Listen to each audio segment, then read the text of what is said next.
महाराष्ट्र के बॉलीवुड से एक बड़ी खबर आ रही है और वो खबर ये है कि जो दाऊद के ठिकानों पर एनआईए ने रेड की थी, और आपको बता दूं कि कई गिरफ्तारियां भी हुई थी। 6 ऐसे लोगों को गिरफ्तार किया गया था जो कहीं ना कहीं जो 1993 सीरियल बम ब्लास्ट का दोषी दाऊद इब्राहिम है उसके निकट के लोग थे, उनकी गिरफ्तारी हुई थी। और एनआईए ये खंगालने में लगी हुई है कि दाऊद के मददगार और कौन कौन इस देश में हैं जो उसको फंडिंग करते हैं, उसके काम में मदद करते हैं, 2 नंबर के धंधे में 2 नंबर के पैसे को 1 नंबर में बनाने का काम करते हैं। ऐसे सभी लोगों पर एनआईए की नजर है। और अभी पिछले दिनों जिस तरह से हमने देखा कि ये जो लोग पकड़े गए जिसमें सलीम फ्रूट भी था, अब ऐसे लोग हैं जो काम धंधा कुछ और दिखाते हैं, करते कुछ और हैं। इसी कड़ी में जब एनआईए ने 6 लोगों को गिरफ्तार किया तो एक फिल्म का प्रोड्यूसर वो पकड़ा गया था। और ये प्रोड्यूसर वो था जिसने कभी संजय दत्त को राइफल दी थी AK-56। यानी काम फिल्म का प्रोड्यूसर करना, प्रोड्यूसर थे फिल्म के, लेकिन काम क्या कर रहे थे? अवैध असलाओं का कारोबार।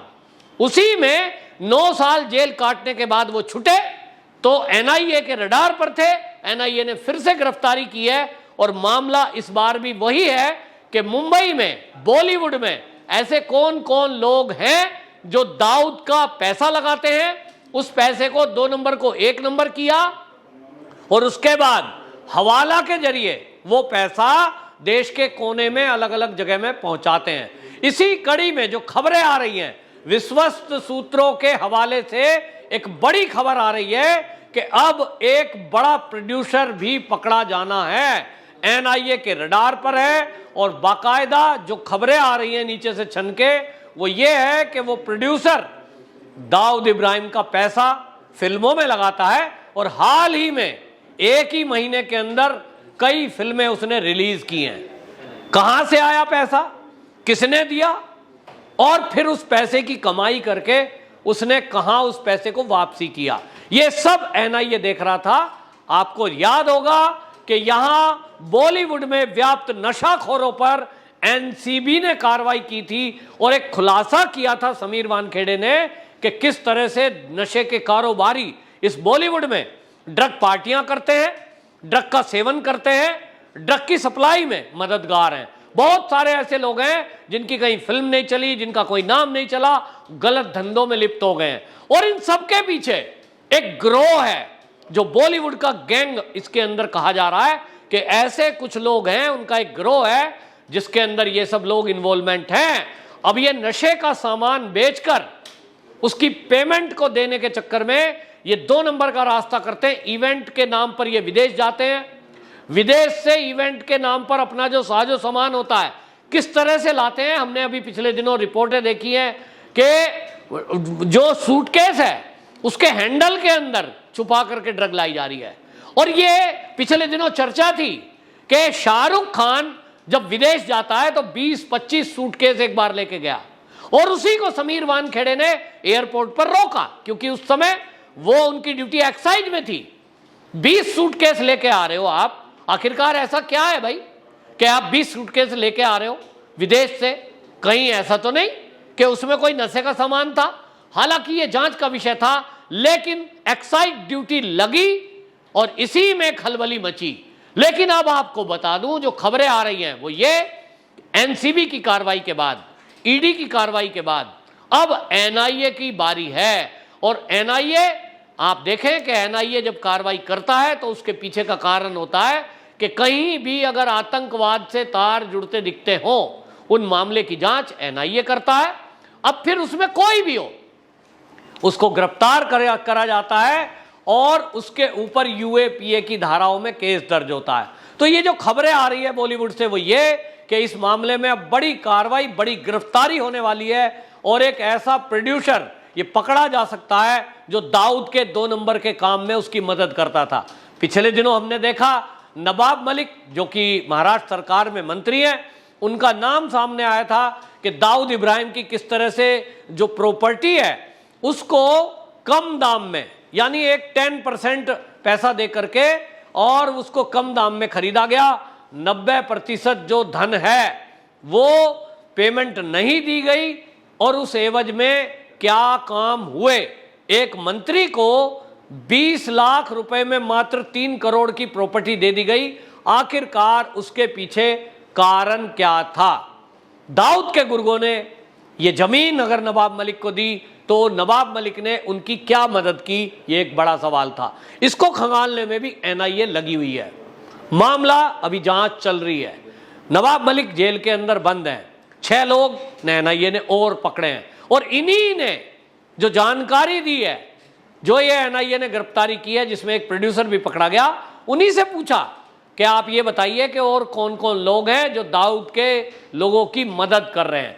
इन्हीं की जानकारी के आधार पर एनआईए ने अपनी जो जांच है उसका दायरा बढ़ाया और बॉलीवुड में ऐसे कौन कौन लोग हैं जो नशे का कारोबार कर रहे हैं, इस पैसे को आतंकवादियों तक पहुंचा रहे हैं, कौन कौन लोग हैं जो पैसा और बेनामी संपत्ति इकट्ठा करके उनको विदेशों में फ्लैट खरीदना, प्रॉपर्टी खरीदना, इस काम में लगा रहे हैं, और आतंकवादियों को डायरेक्ट इनडायरेक्ट में मदद कर रहे हैं। एनआईए ये सारे तार जोड़ने में लगा हुआ है और इसीलिए पूरे बॉलीवुड में खलबली मची हुई है कि अब नंबर किसका है। यह पक्का माना जा रहा है कि अब की बार एनआईए जिसको गिरफ्तार करेगी उस नाम को सुनकर सारे चौंक जाएंगे, क्योंकि वो नाम ऐसा कहा जा रहा है कि बॉलीवुड में जाना माना नाम है, जिसने कई सारी ऐसी मूवियां बनाई हैं जो काफी हिट भी हुई हैं। और हम देखते हैं जब कभी कोई मूवी बनती है, आप एक नाम सुनेंगे, ये तो 100 करोड़ के क्लब में शामिल हो गई, एक हफ्ता रिलीज हुए होता नहीं है 100 करोड़ के क्लब में शामिल हो गई, थोड़े दिन में 200 करोड़ में हो गई। इतना पैसा आखिरकार ये करते कैसे हैं? तो ये जो भी गड़बड़ियां हैं, इन सबको अब एजेंसियां तलाश रही है। और लोगों का कहना है कि अगर यहाँ आतंकवादी गतिविधियां कभी 90 के दशक में चलती थी, सीरियल बम ब्लास्ट हुए थे, तो उनको बम को रखने वाले, लाने वाले, बनाने वाले, इन सब में दाऊद इब्राहिम का हाथ था। आज दाऊद इब्राहिम भारत के लिए वांटेड है, लेकिन वो भारत से फरार है। अब उसके जितने गुर्गे भारत के अंदर हैं, वो सब जेल की सलाखों के पीछे हों, ये एनआईए की कोशिश है। इसी में जब ये पता लगा है एनआईए को कि बॉलीवुड में भी बहुत सारे चेहरे ऐसे हैं जो ऊपर से दिखने में एक्टर हैं, उनका काम है एक्टिंग करना, मूवी बनाना, प्रोड्यूसर हैं, डायरेक्टर हैं, लेकिन काम उनका उसके आड़ में चल रहा है नशाखोरी का।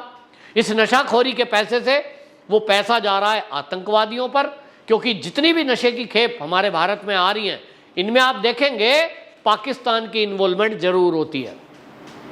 पाकिस्तान, अफगानिस्तान से ड्रग पहुंचती है वहां, क्योंकि अफीम की सबसे ज़्यादा खेती जो उन्नत किस्म की है अफगानिस्तान में होती है। फिर वहाँ से वो कच्चा माल पहुँचता है पाकिस्तान, और पाकिस्तान में हेरोइन बनाई जाती है, फिर उसको दुनिया के देशों में ले जाया जाता है। और क्योंकि भारत में बॉर्डर पर पाकिस्तान से आने वाली हर चीज़ पर भारत की एजेंसियों की नज़र रहती है, इसलिए ये जो नशाखोर लोग हैं, इन्होंने अब ट्रैक बदला और ये दुनिया के अदर देशों में जाते हैं, वहां उस पैकेट को पहुंचाते हैं, सामान को पहुंचाते हैं, और वहां से भारत में लाने का रास्ता अब ये माना जा रहा है कि इसमें ऐसे लोगों का भी साथ लिया जा रहा है जो दिखने में कलाकार हैं या फिल्म के प्रोड्यूसर हैं। ऐसे लोगों पर कार्रवाई हो, ये खुलासा होना बड़ा जरूरी है। एनसीबी ने पिछले दिनों जब आर्यन खान को पकड़ा था ड्रग मामले में, तब ये खुलासा हुआ था कि किस तरह से ड्रग पार्टियां ऑर्गेनाइज की जाती हैं। शिप पे बाकायदा पार्टियां होती हैं, 2-3 दिन के लिए समुद्र के बीच में आप जा रहे हैं और शिप जा रहा है, लोगों को लगता है वहाँ कोई चेक तो कर ही नहीं सकता और वहाँ कुछ भी करें। ये पहली बार थी कि किसी शिप को पकड़ा गया और उसमें जिस तरह की कार्रवाई समीर वानखेड़े के द्वारा हुई थी, उसकी पूरे देश और दुनिया में तारीफ हुई थी कि किस तरह से नशाखोरों को उनके नशाखोरों के ऊपर कार्रवाई हुई। लेकिन उसके बाद हमने देखा कि एनसीबी और ये सारे मामले में और कुछ हाथ नहीं आया। तो लोगों का कहना है क्योंकि एनसीबी के रडार पर भी बॉलीवुड है, तो बॉलीवुड के लोगों ने अब ये पार्टियां ऑर्गेनाइज करना ये कम कर दिया है और अब रास्ते बदल लिए हैं, अब उसका तरीका बदल दिया है और ड्रग लेने और देने का काम भी अलग अलग तरीके से होने लगा है। लेकिन ये बॉलीवुड के लोग, एक्टर, प्रोड्यूसर, डायरेक्टर, ये याद रखें कि केंद्र में मोदी सरकार है और गृह मंत्री अमित शाह हैं, जिनकी हर एक्टिविटी पर नजर है। और ये सब मौके पर ये देखा जा रहा है, जैसे ही कोई लक्ष्मण रेखा पार करेगा तत्काल धर लिया जाएगा। तो एनआईए के हवाले से जो खबरें आई है वो ये हैं कि अब ये एजेंसियां, जो एनसीबी है, ईडी है, इसके बाद एनआईए एक्टिव है। और एनआईए का एक सूत्री कार्यक्रम इस समय बॉलीवुड के अंदर यही चल रहा है कि बॉलीवुड में बैठे हुए वो कौन सफेदपोश लोग हैं जो इन दाऊद के गुर्गों की मदद करते हैं और उनको पैसा पहुंचा रहे हैं या उनका नशे का सामान बाजार में बेच रहे हैं। और आपको यह भी बता दूं कि नशे की बड़ी खेप बॉलीवुड के एक्टर, एक्ट्रेस और वहां के जो लोग हैं उनके अंदर उसका बहुत बड़ा मार्केट है। और इसलिए मुंबई, वहां इसकी बड़ी खेप आती है, ऐसी उम्मीद की जा रही है। एनसीबी के सूत्र भी ये बता रहे हैं। हमने देखा है कि पंजाब भी एक बड़ा स्रोत है, क्योंकि वहां पाकिस्तान का बॉर्डर लगता है, लेकिन अब वहां भी रास्ता बदला है, ड्रोन के जरिए पैकेट्स गिराए जाते हैं। लेकिन वहां भी बीएसएफ चौकन्नी है। और अब इन नशाखोरों पर, नशे के कारोबारियों पर मोदी सरकार के चलते लगातार एक के बाद एक प्रहार हो रहे हैं, जिसके बाद अरबों रुपए की जो ड्रग है वो आए दिन आपने सुना होगा, कहीं हजारों करोड़ रुपए की ड्रग अभी तक मोदी सरकार जब से आई है वो पकड़ी गई है। निश्चित रूप से नशाखोरों की रीढ़ पर इस सरकार में हमारे देश की एजेंसियों ने प्रहार किया है। और अब ये बॉलीवुड के ऊपर जो एनआईए की कार्रवाई होने जा रही है, इसके बाद बॉलीवुड में जो भी दाऊद के गुर्गे हैं वो ये या तो भारत छोड़ के भागेंगे या तो ये धंधा छोड़ देंगे। ऐसा माना जा रहा है कि अब एनआईए की एक सख्त कार्रवाई होने जा रही है। हालांकि इन खबरों के चलने से पहले ही बॉलीवुड में खलबली मची हुई है और ये सोच रहे हैं कि अब अगला नंबर किसका। वंदे मातरम।